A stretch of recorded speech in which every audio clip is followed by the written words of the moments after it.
to going back to school. One thing that was left out of that discussion is mortality. I mean, shouldn't we at least be discussing what the mortality of children is?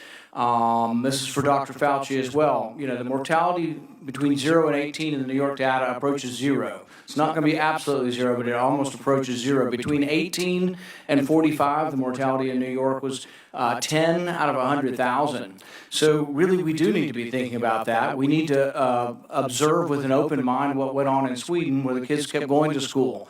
The mortality per capita in Sweden is actually less than France, less than Italy, less than Spain, less than Belgium, less than the Netherlands, about the same as Switzerland.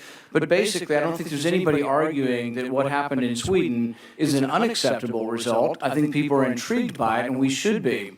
I don't think any of us are certain when we do all these modelings. There have been more people wrong with modeling than right.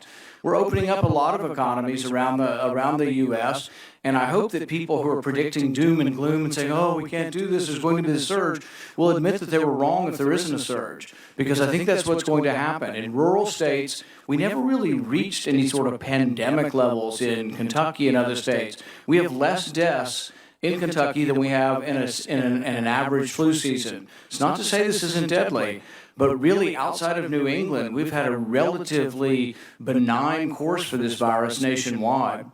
And I think the one-size-fits-all that we're going to have a national strategy and nobody's going to go to school is kind of ridiculous. We really ought to be doing it school district by school district, and the power needs to be dispersed because people make wrong predictions. And really the history of this, when we look back, will be of wrong prediction after wrong prediction after wrong prediction, starting with Ferguson in England. So I think we ought to have a little bit of humility in our belief that we know what's best for the economy. And as much as I respect you, Dr. Fauci, I don't think you're the end all. I don't think you're the one person that gets to make a decision. We can listen to your advice, but there are people on the other side saying there's not going to be a surge and that we can safely open the economy, and the facts will bear this out.